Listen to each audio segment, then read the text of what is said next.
Gentleman, boys and girls, सगळ्यांचं खूप खूप स्वागत आहे पुढारी न्यूज आणि कलाकार या शो मध्ये. कलाकार या शो मध्ये दरवेळी आपल्याला अनेक कलाकार भेटायला येतात आणि आज आपल्यासोबत विराजस आलाय. विराजस, खूप खूप स्वागत आहे. थँक्यू. वेलकम ऑन कलाकार. आणि कलाकार म्हटल्यानंतर आम्ही गाडीच्या गप्पा, तुमच्या आयुष्याच्या गप्पा, प्रवासाच्या गप्पा मारतो आणि आम्ही अशा परिसरात फिरतोय जिकडे आता विलेपार्ले, अंधेरी हा परिसर आहे, त्यामुळे त्याच्यामुळे गप्पा असतीलच. तर सगळ्यात अगोदर स्वागत आहे. थँक्यू. आणि सगळ्यात अगोदरचा प्रश्न, पहिला प्रश्न, हा ड्रायव्हिंग कधी हाती आली? कधी ती गाडी कोणती ज्याच्यात असंख्य तुमच्या आठवणी आहेत? कधी ड्रायव्हिंग शिकलात? प्लीज सांगा मला. आमच्या ड्रायव्हिंगचा किस्सा असा आहे, मी एकतर पुण्याचा, त्यामुळे बरोबर. पुण्यात साधारण 16-17 वर्षाचं झालं की आधी टू व्हीलर येते. एक्झॅक्टली, की आलीच पाहिजे. आलीच पाहिजे, म्हणजे Right. त्याशिवाय काहीच नाही. आणि तेव्हा म्हणजे आता मी 16-17 वर्षांचा होतो तेव्हाच सांगतोय, तेव्हा पुणे अजूनही असं होतं की पुण्याच्या एका टोकावरनं दुसऱ्या टोकाला साधारण एक तासात जाता यायचं टू व्हीलरवर. साधारण की बुडाखाली टू व्हीलर असले की कुठेही जाता येतं, असं एक हे होतं. आणि मला टू व्हीलर्स खूप आवडतात, त्यामुळे मी सुरुवातीला आय वॉज व्हेरी अगेन्स्ट की मला नाही, गाडी नको यार, गाडी नको, मला टू व्हीलरच हवी. की धूम बघून वाढलेली जनरेशन, त्यामुळे हायाबुसा पाहिजे वगैरे असं. की ह्या किमती बिमती काही तेव्हा कळायच्या नाही, पहिली गाडी घरचं घेऊन देतात. त्यामुळे तेव्हा अर्थातच मोपेड वापरायचो. नाटकाला जायचो तेव्हा नाटकाचं सामान सगळं पुढे ठेवता येईल या बेसिसवर सगळा सेट आम्हीच न्यायचो, कारण प्रायोगिक नाटक म्हटलं. तर तसं करता करता माझ्याकडे लायसन्स होता, मी टू व्हीलरचा आणि फोर व्हीलरचा एकत्रच लायसन्स घेतला. बरोबर. पण माझ्या लायसन्सची मजा अशी झाली होती की शिकायला गेलो मी गाडी, आणि ना मी आमची अख्खी फॅमिली तेव्हा ट्रिपला जाणार होती मे महिन्यामध्ये. बरोबर. आणि त्यामुळे जो काही समजा 1.5 महिन्याचा कोर्स असेल तो काय 1 महिन्याचा असेल, माझ्याकडे 15 दिवस होते. अच्छा. त्यामुळे आम्ही पहिल्या दिवशी जाऊन त्यांना सांगितलं की सर मला 15 दिवसात मला तुम्ही गाडी शिकवा. होईल, काही टेन्शन नाही, काही टेन्शन नाही, बस म्हणले गाडी. आणि सुरुवातीला ते तसं शिकवतात ना की ऍक्सेलरेट नको करूस, तू 1च्या गिअरवर टाक आणि 8चा आकडा मार. बरोबर आहे. की एक सवय, आधी गोल मार, मग 8चा आकडा वगैरे. तर ते मला खूप इझिली आलं. त्यामुळे सर म्हणले अरे तू काही टेन्शनच घेऊ नकोस, हा 8चा आकडा तुला अंदाज आहे, म्हणले तुला गाडी चालवण्याचा अंदाज आहे, काहीच टेन्शन नाही आणि होईल, सगळं होऊन जाईल. अरे भारी. दुसऱ्या दिवशी गेलो, ते म्हणले की हा आज मी थोडा दुसऱ्या एका मुलावर बिझी आहे, तो कालचा आपण केलं ना त्याची तू आता आपापली प्रॅक्टिस कर, मी गाडीत बसत नाही, तू 8चा आकडा मार. म्हणलं ठीक आहे, कॉन्फिडन्स, मोकळा ग्राउंड, रिक्रुटेड, म्हणजे काहीच नाही करू शकत तुम्ही. त्यामुळे ते म्हणलं चल ओके. अख्ख्या दिवसभर छान 8चे आकडे मारले, 8चा अख्खा पाडा झाला. बरोबर. तिसऱ्या दिवशी आलो तर सरच नाहीत. तर तिथले इन्स्ट्रक्टर म्हणले की नाही त्यांचं काहीतरी घरचं हे झालंय, काहीतरी कोणतरी हॉस्पिटलाइज झालंय, तर ते उद्यापासून येतील, तुला आतापर्यंत काय शिकवलंय? म्हटलं सर 8चा आकडा. 8चा आकडा महाराज, ते उद्या येतील. ओके चालेल. दुसऱ्या दिवशी कळलं की त्या सरांच्या घरी कोणतरी वारलं, त्यामुळे ते येणारच नाहीये. म्हणलं आता काय करू? ते म्हणलं नाही आपल्याकडे इतके इन्स्ट्रक्टर्स आहेत, तुला दुसऱ्या इन्स्ट्रक्टरकडे. म्हणलं ओके द्या. तर ते नवीन सर आले, तर मी त्यांना म्हणलं मला हे येतं. ते म्हणले नाही एकदा तू माझ्या बरोबर कर. पुढचा दिवस परत 8चा आकडा मारतोय मी, आपलं बरं ऍक्सिलेटरला पाय लावलं नाही मी, इतके दिवस झाले. 15 दिवसातले 5 दिवस असेच गेले मध्ये, 10 दिवस उरले. तो 8चा आकडा. आणि दुसऱ्या दिवशी ते मला म्हणले की हा ठीक आहे, आजही 8चा आकडा मारायचा, पण आज ऍक्सेलरेटर दाबून, बरोबर, तुला गिअर कसे टाकायचे वगैरे शिकवायचं. म्हटलं ठीक आहे चालेल. पण बेसिकली कुंपणाच्या आतमध्ये 8चा. त्याच्या दुसऱ्या दिवशी ते सर आजारी पडले. मला परत म्हणलं हा तू कालची प्रॅक्टिस कर, परत 8चा आकडा. असं करत त्या 15 दिवसातले जवळपास 10 दिवस मी फक्त 8चा आकडा. आणि मला प्रेशर यायला लागलं की आता बाकी सगळं कसं भरतं, नाईट ड्रायव्हिंग, घाटाचं ड्रायव्हिंग, अमुक ड्रायव्हिंग सगळं सांगितलं होतं ना हे करायचं.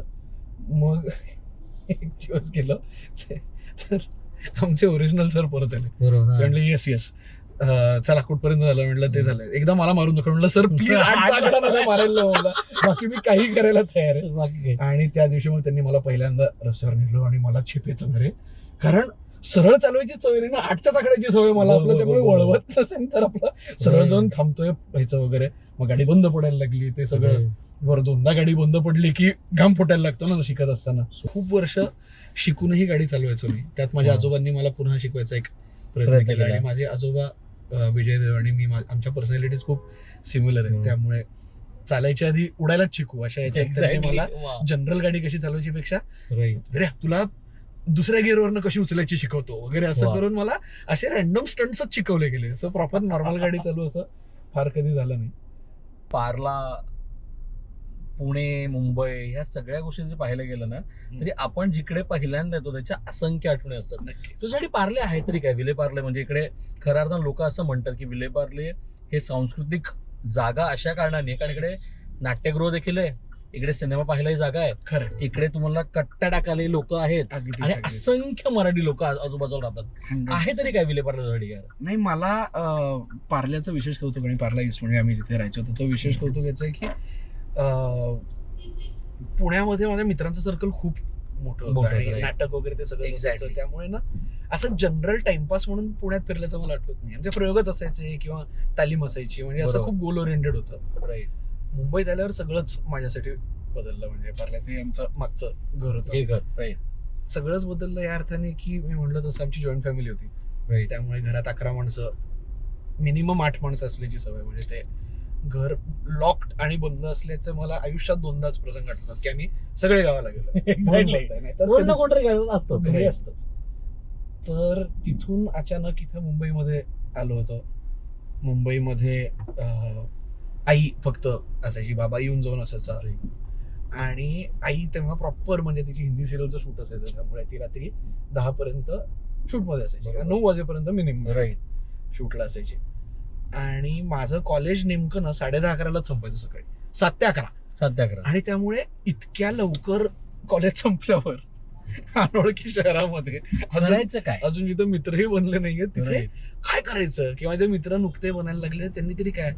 आणि माझं घर तसं कॉलेज पासून वॉकिंग डिस्टन्स म्हणजे 15-20 मिनिटं चालत असं असायचं. त्यामुळे मग माझे जे इथं मित्रमैत्रिणी झाले ते माझ्या घरी पडीक लागले की कॉलेज झाल्या घरी कोण जाणार आहे 10:30 वाजता. या बेसिसवर ते माझ्याकडे आम्ही यायचो, आम्ही छान गप्पा वगैरे मारायचो, जेवण करायचो आणि मग ते आपापल्या घरी जायचं. आपली जी सुरुवात असते ना ती जर छान झाली तर आपलं आयुष्य पण छान असतं. ते का मी म्हणतोय, कारण तू ना आता 2दा बोलताना या पूर्ण मुलाखतीमध्ये 2दा नाटकाचा आणि प्रायोगिक नाटकाचा उल्लेख केलास, जे तू आजही करतोस. कधी कधी जेव्हा तुला वेळ मिळतो, म्हणजे जिकडे तुझे व्यावसायिक नाटकं आता ऑन फ्लोर आहेत, 4 if I am not mistaken 4 आता आहेत, पण तरीही you take time for that. तुला त्याचाच असा आनंद मिळतो. प्रायोगिक नाटक आणि तिकडचा प्रयोग, कारण शेवटी ते प्रायोगिक काय, कारण आपण नवीन प्रयोग करत बसतो आणि खऱ्या अर्थानं त्याच्यातून आपण शिकत जातो. सो ही गोष्ट तुझ्यासाठी आहे तरी काय? किती तो लर्निंग प्रोसेस आहे, किती ती जास्त महत्वाची आहे तुझ्यातल्या कलाकारासाठी ते प्रायोगिक नाटक करणं? माझा जीव की प्राण आहे, आय स्वेअर. म्हणजे मी कधी मी आमची थिएटरची जी टीम म्हणजे मी, शिवराज, सूरज, ओंकार, आम्ही असं अनेक वेळा म्हणतो की एक वेळ नाटक नाही झालं तरी चालेल पण त्याची तालीम झाली पाहिजे. कारण तिथं जेवढी मजा येतं ना तिथंच एक्सप्लोर करायला त्या सगळ्या मित्रांबरोबर. कारण आम्ही आता 15 वर्ष एकमेकांबरोबर काम करतोय, त्यामुळे समोरच्याचा डोक्यात काय विचार चाललाय न सांगता ओळखता येतं. आणि तुम्हाला काम करत असताना सहकलाकाराकडून ह्यापेक्षा काय अजून मागणं असेल की मला जे सुचतंय ते तू आधीच तुला कळून तू त्याच्यानुसार वागतोयस. आणि मी मुंबईत शिफ्ट झालो आणि आमचं थिएट्रॉन नावाची आमची नाटकाची संस्था सुरू झाली. हे 1च वर्षी साधारण झालं. आता पुण्यात अर्थातच नाटकं करत होतो. माझ्या शाळेमध्ये पहिलीपासून आम्हाला नाटक हे शिकायला होतं प्रॉपर, म्हणजे त्याची परीक्षा असायची. म्हणजे फाईन आर्ट्स नावाचा सब्जेक्ट होता, त्याच्यात आम्ही आयदर नाटक, स्कल्पचर, तबला किंवा कथ्थक, आय थिंक कथ्थक का भरतनाट्यम आणि गाणं यातलं काही एक सिलेक्ट करायचं पहिल्यापासून. आणि त्याचे नाटक निवडलं होतं. त्यामुळे आमचा इव्हन शाळेतला ग्रुप सुद्धा हा त्या ड्रामॅटिक्स मधला ग्रुप आहे. त्यामुळे शाळेतलेही माझे सगळे मित्र हे आम्ही इंटरस्कूल नाटक केलेलीच मुलं आहेत अजूनही. त्यामुळे आता कोण कोण काय काय वेगळं झालं, त्यातले बरेचसे लोक वकील झाले फॉर सम रिझन. नाटक करण्याचं आणि वकील काहीतरी आहे असं मला वाटतं. खूप लोक, कारण माझा बाबाही वकील आहे आणि तोही अगदी कॉलेजमध्ये असताना वगैरे त्यांनी प्रॉपर जब्बार पटेलांच्या वगैरे हाताखाली नाटक केलंय. प्रायोगिक करत असल्यामुळे नाटक म्हणजे पैसे जातात, ह्याचीच सवय होती की पैसे येत नाहीत नाटकातून, पैसे जातात. कारण आम्ही खिशातनं पैसे टाकायचो, प्रयोग करायचो. आम्ही सुरुवात जेव्हा केली तेव्हा असंच होतं. पुण्यामध्ये सुदर्शन रंगमंच नावाचा हॉल आहे, तिथं खूप एक्सपेरिमेंटल नाटकांना पुण्यात वाव मिळतो तो अशा स्पेसेसमुळे. बरोबर. तर तिथलं भाडं तसं ओके असायचं आणि आम्ही खिशातनं प्रत्येकाने 2,000-3,000 रुपये टाकले की एक प्रयोग लागायचा. बरोबर. आणि तो प्रयोग जर हाऊसफुल झाला तर पुढचा प्रयोग करता येईल इतके पैसे यायचे. अगदी. तर तशी आम्ही सुरुवात केली होती. त्यामुळे ते करत करत करत आता व्यावसायिक मध्ये हल्लीच नुकतीच उडी घेतली, मागची 1-2 वर्षात झाली. पण मला आनंद यायचा होतो की तेव्हाचे सगळे प्रायोगिक जे माझे मित्र आहेत तेच आता व्यावसायिक करत आहेत. जर्नी सुरू आहे तुमच्या सगळ्यांची. जर्नी सुरू आहे. मी, सूरज असेल, शिवराज आहे अर्थातच. पण आम्ही जे कोर म्हणजे जी टीम आहे, म्हणजे मी, शिवराज, सूरज, ओंकार, आम्ही एकत्र कधीच सगळ्यांनी चौघांनी एकत्र काम केलं नव्हतं. कुठल्या नाटकात हे दोघं असायचे, कुठल्या नाटकात ह्यांनी बसवलं. त्यामुळे मग ते फायनली आम्ही मिकी नावाचं आमचं नाटक आहे ते केलं. मी उल्लेखाचा यासाठी करतोय की आता एप्रिल चालू आहे, या महिन्यात आता 25-26 तारखेला कधीतरी वरवरचे 250 प्रयोग पूर्ण होत आहेत पुण्यामध्ये.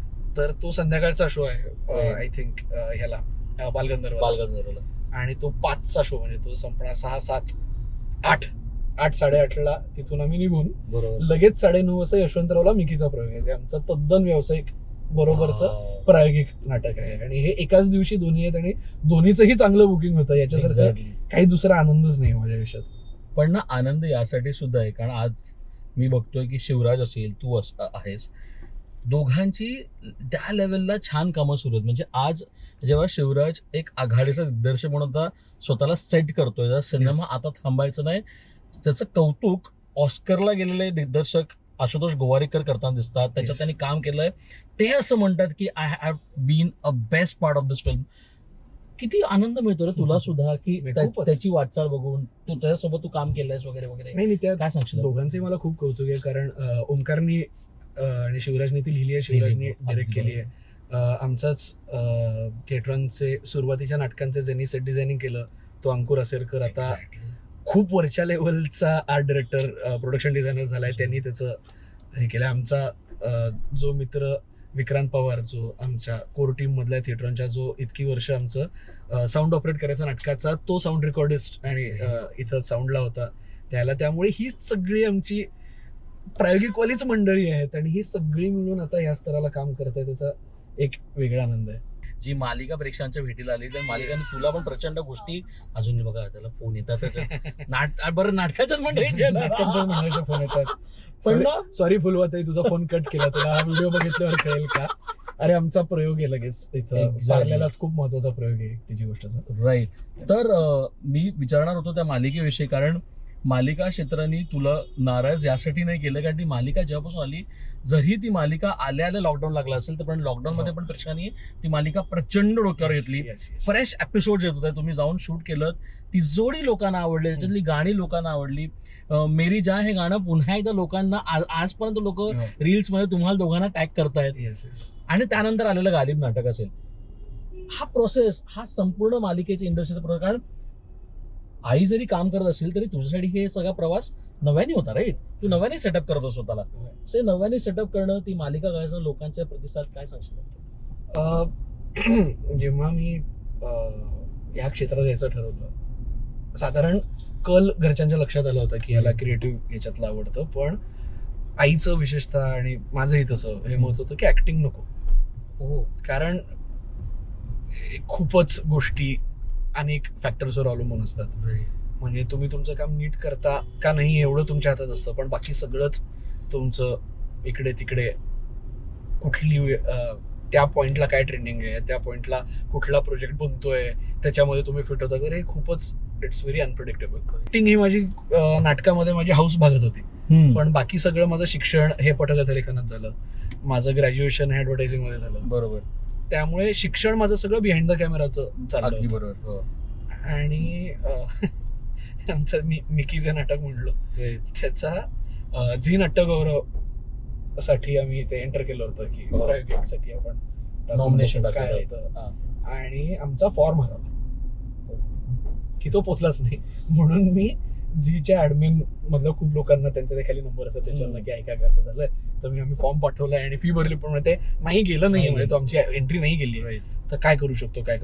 तर त्यांनी खूप तेव्हा मदत केली आणि आम्हाला त्या नाटकाला 11 नॉमिनेशन मिळाली झी नाट्यगौरवला. म्हणून मी त्यांना थँक्यू म्हणायला फोन केला होता की थँक्यू, तुम्ही फॉर्मचं ते सगळं सोडवलं, त्यामुळे आज नॉमिनेशन्स आहेत वगैरे. तर तिथं तेव्हा त्यांनी मला विचारलं होतं की अरे तुला ऍक्टिंगचं नॉमिनेशन आहे याच्यात. म्हणलं हो. म्हणलं तू ऍक्टिंगही करतोस? म्हणलं हो करतो. हे झालं आणि मी विषय सोडला. त्याच्याबरोबर काही महिन्यानंतर आय थिंक 1 वर्षानंतर माझा वशिलण्यासाठी त्यांचा कॉल आला चॅनलकडनं की अशी आहे आणि तू ऍक्टिंग करतोस हे आम्हाला माहिती आहे आणि तर आर यू इंटरेस्टेड. आणि हा विचार खरं तर तेव्हा केला नव्हता कारण सिरियल ही खूप वेगळी गोष्ट आहे, सगळी गणितं वेगळी सगळं आणि लहानपणापासून आईचं आणि हे सगळं बघितलं होतं. मग विचारलं कोण कोण म्हणजे ऑडिशन तर अर्थातच लगेच करून पाठवली पण कोण आहे काय आहे. तर युजली तुम्ही बघितलं असेल तर सिरियल्सचं असं स्ट्रक्चर असतं की लीड जरी नवीन असले तरी 1-2 खूप महत्वाचे फेमस कलाकार लेजेंडरी कलाकार येतात सिरियलमध्ये. तर आय वॉज व्हेरी एक्साइटेड की इथं कोण असेल आणि त्यांनी एक नावं सांगायला सुरुवात केली. म्हटलं हे सगळे या मालिकेत सगळे काम करणार आहेत म्हणजे अच्युत पोद्दार असतील, बाप्पा काका असेल, बाप्पा जोशी, चारही मामा, सुनील तावडे, विनय येडेकर ज्यांचा तर मी प्रचंड फॅन होतो. मी गेला माधव पुणेकडे 6 वेळा वगैरे बघितलं होतं लहानपणी. आणि निखिल रत्नपारखी, अतुल काळे, सुलेखाताई आणि मी हे सगळे यातले सगळे त्या सिरियल मध्ये एकत्र. हा चान्स इंटरेस्टिंग दिसतोय आपण करूयात याचा म्हणजे ऍटलीस्ट ऑडिशन देऊ काय होतं बघूयात. आईने जेव्हा रमा माधव केला मी आयुष्यात पहिल्यांदा जेव्हा असिस्ट केलं सेटवर तेव्हा दिग्पाल दादा चीफ एडी होता. त्यामुळे त्याच्या अंडर मी खूप काम केलं होतं. शिवराज अष्टकातल्या पहिल्या 1-2 चित्रपटांचं मी सबटायटलिंग केलं होतं त्यामुळे मी असायचो त्यात. पण त्या वर्षी त्यांनी सांगितलं होतं की यावेळेस ऑनस्क्रीन करतोस का, इंटरेस्टिंग रोल आहे आपण करूयात आणि मग हो आणि ती पावनखिंड फिल्म बरोबर. तर त्याचं सगळं रायटिंगची प्रोसेस चालली होती आणि त्या फिल्मसाठी त्यांनी सांगितलं होतं की दाढी मिशा आणि केस कापू नकोस बरोबर, वाढव पूर्ण आपण बघू काय स्टायलिंग करायचं. त्यामुळे मी ज्यांनी मालिका बघितली असेल त्यांना माझं कॅरेक्टर इव्हेंच्युअली काय होतं माहिती आहे. अत्यंत चांगल्या घरातला सोजवळ साजूक तुपातला मुलगा आणि ऑडिशन देताना आपलं माझे एवढे केस वाढलेले, अशा मिळमिळ दिलेल्या मिशा, दाढी आणि ऑडिशन पाठवली मी आणि त्यांचा फोन आला. आमचा पुण्यामध्ये एका नाटकाचा प्रयोग होता. मी पुण्याला पोहोचलो आणि त्यांचा फोन आला की अरे ऑडिशन छान आहे पण तू दरोडेखोर वाटतोयस तर तू एक काम करतोस का, तू उद्या इथे येतोस का मुंबईत, आम्ही स्टाईल करू म्हणजे आपण फेस टू फेस ऑडिशन करू. बरोबर. दुसऱ्या दिवशी गेलो तर तिथे गौतमी भेटली. गौतमीनीही थिएटरांकडनं नाटक केलं होतं, 1-2 नाटकं केली तेव्हा गौतमीशी चांगली ओळख होती. चला कोणतरी आपल्या ओळखीचा आहे बाबा याच्यामध्ये. तर तिला विचारलं काय माहितीये का तुला कशा उत्तर येणार. ते म्हणले अरे बघू. आम्हाला त्यांनी इम्प्रोव्हायझेशन करायला लावले तिथे. गौतमी ओळखीची असल्यामुळे ते आमचं अंडरस्टँडिंग मध्ये चांगलं झालं, छान दिसलं. तरी त्यांचं काही होईना. ते म्हणले अरे छान होती ऑडिशन पण काय तू असा दिसतोय समोर, तू कसा त्या कॅरेक्टरला कसा सूट होशील आम्हाला कळत नाही. तर इथं शेजारी एक सलॉन आहे तिथं चालू आणि आपण तुझे केस आणि हे सगळं करूया. म्हणलो हे बघा हे सगळे मी कापेन आणि सगळे शेव वगैरे करेन आणि त्यानंतर तुम्ही म्हटलं की नाही आता नाही आम्हाला हे वाटत आहे तर माझं ते पावनखिंडवालाही काम जाईल. म्हणलं असं काय करतं तर म्हटलं नाही त्याशिवाय मी करूच नाही शकत. तर मी तिथून दिग्पाल दादाला फोन लावला की दादा असं असं होतंय रे, काय करू मग कळत नाही. तर व्हेरी काय म्हणतात त्याला ग्रेशियसली ही वॉज लाईक की नाही झीची मालिका आहे, चांगली संधी दिसते, तू बिनस का आपण करू मॅनेज जर नाही झालं तर. परत आलो मुंबईला. आईला माहितच नाही, आई झोपलेली, तिला वाटतं हा मुलगा पुण्यात आहे, याचं सिरियलचं नाही वर्कआउट झालंय. इथं 6चा कॉल टाइम म्हणजे मला परत ना 4:30ला निघायला लागलं कारण मोड आयलंडला होतं शूटिंग.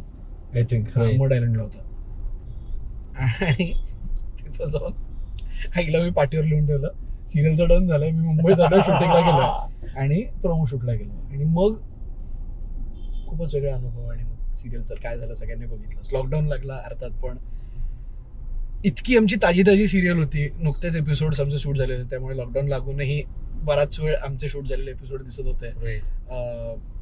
अचानक खूप यंग क्राऊडला ती सिरियल आवडायला लागली, विच वॉज व्हेरी इंटरेस्टिंग. कारण यंग म्हणजे आणि अगदी शाळेतली मुलं वगैरे सगळे कोविडमध्ये घरी असताना त्यांनी कधी नव्हत्या मराठी सिरियल बघायला सुरुवात केली.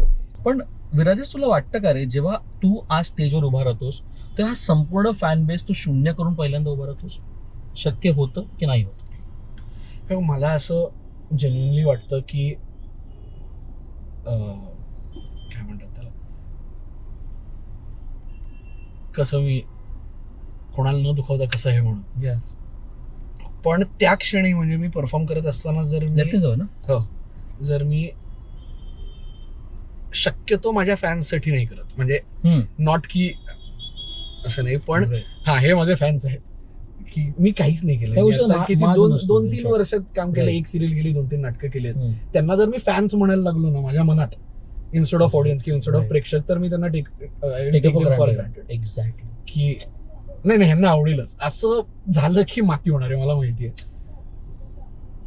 नाटकात काम करत असताना कुठलाही प्रयोग असला, जरी तुमचे अगदी म्हणजे शाहरुख खाननी जरी उद्या नाटक केलं, अमिताभ बच्चननी जरी उद्या नाटक केलं आणि फक्त त्याला बघायला येणारी माणसं जरी असली, तरी 3 तास कदाचित ते सस्टेन नाही होणार जर ते नाटक चांगलं नसेल. क्वेंटिन टॅरंटिनो म्हणलं होतं की ऑडियन्स हा तुमच्यासाठी ऑर्केस्ट्रा असला पाहिजे आणि तुम्ही कंडक्टर. की तुम्ही म्हणता तेव्हा त्यांच्यातनं आवाज काय येणार आहे तुमच्या हातात असतं, की मी अमुक केलं की हसू येणार आहे, अमुक केलं की त्यांना रडू येणार आहे, अमुक केलं की येणार आहे. आणि प्रत्येक ऑडियन्स वेगळा असतो, त्यामुळे रोज वेगळा ऑर्केस्ट्रा आम्हाला मिळतो आणि तो कंडक्ट करण्याची संधी मिळते. अगदी तुम्ही मेन लीड असाल, तुम्ही छोट्या रोलमध्ये असाल, तुम्हाला एक पंचलाईन असेल अख्ख्या नाटकात, बाकी काही काम नाही आहे, तरी ती जर तुम्ही कशी वर्क करायची रोज वेगळ्या ऑडियन्सनुसार हे जर शोधू शकलात, तर त्यासारखं तुमच्या प्रोसेससाठी काही चांगलं नाही. कलाकार म्हटलं तर आपण कोणातरी इन्स्पायर करतो, कोणाकडून इन्स्पायर होत असतो. जर तुला एक संधी दिली विराजस की तुला या सीटवर कोणातरी बसवायचंय आणि निखळ गप्पा मारत एका ड्रायव्हर जायचंय, त्या व्यक्तीला तू भेटला असेल नसेल मला माहिती नाही, ती व्यक्ती तुझ्या आयुष्यातली असेल नसेल मला तेही माहिती नाही, पण तुला एकदा तरी त्या व्यक्तीसोबत ड्रायव्हर जायचंय आणि निखळ गप्पा मारायच्या, ती व्यक्ती कोण असेल आणि का? Guaranteed Charlie Chaplin. म्हणजे ज्याच्या फिल्म्स बघत मी लहानाचा मोठा झालो, ज्याच्यामुळे मला ज्या क्षेत्रात यावंसं वाटलं. माझ्याकडे फोटो आहेत, मी 2-3 वर्षांचा आहे आणि मी खोटी मिशी आणि जी मिळेल ती टोपी आणि स्वतःच्या हेडपेक्षा मोठी काठी अशी हातात घेऊन उभा आहे, असा माझ्याकडे फोटो आहे. तर आणि ते लहानपणापासूनही मला माहित होतं की हाच लिहायचा पण त्या फिल्म्स, हाच डिरेक्टही करायचा, हाच म्युझिकही कंपोज करायचा, हाच त्यात कामही करायचा, हाच प्रोड्यूसही करायचा. त्यामुळे स्टोरी टेलर तुम्ही झालात तर तुम्हाला हे सगळं आलं पाहिजे. हे कुठंतरी तेव्हा बिंबवलं गेलं असेल असं मला वाटतं. आता लुकिंग बॅक तेव्हा काही तसं कोणी बसून शिकवत नाही की असं असतं बरं का वगैरे. पण ते माझा योगायोग कसा की आता थिएटर मी म्हणलो, आमचं जे पहिलं नाटक होतं, म्हणजे आमचं नाटकाची संस्था फॉर्म व्हायच्या आधी जे दुसऱ्या संस्थेकडनं आम्ही नाटक केलं होतं, ज्याच्यात आम्ही सगळे भेटलो, त्या नाटकात मी चार्ली चॅप्लिनचं काम करत होतो. बालनाट्य होतं, अत्यंत आम्हाला आवडायचं. त्यात ते सूरजने बसवलं होतं, त्या शिवराज काम करायचा, त्याच्यात विक्रांत म्युझिक ऑपरेट करायचा. त्यामुळे कुठंतरी ते that's something that's very close to me. त्याची ऑटोबायोग्राफी मी खूप वेळा वाचली आहे, त्याच्या सगळ्या फिल्म्स मी बघितल्या. सगळ्या फिल्म्स म्हणजे नुसत्या प्रचलित असलेल्या फेमस फिल्म्सच नाही, तर त्यांनी ज्या शॉर्ट फिल्म्स केल्या त्याच्या करिअरच्या सुरुवातीला, त्याही सगळ्या मी बघितलेल्या आहेत. खऱ्या अर्थानं खूप खूप धन्यवाद. Thank you so much. थँक्यू. अनेक नाटकं येऊ देत, अनेक सिनेमे येऊ देत, अनेक दिग्दर्शना अंडर तुझ्या लोक काम करू देत, थँक्यू. एवढीच अपेक्षा. And have a good life. Thank you for talking to me. Thank you.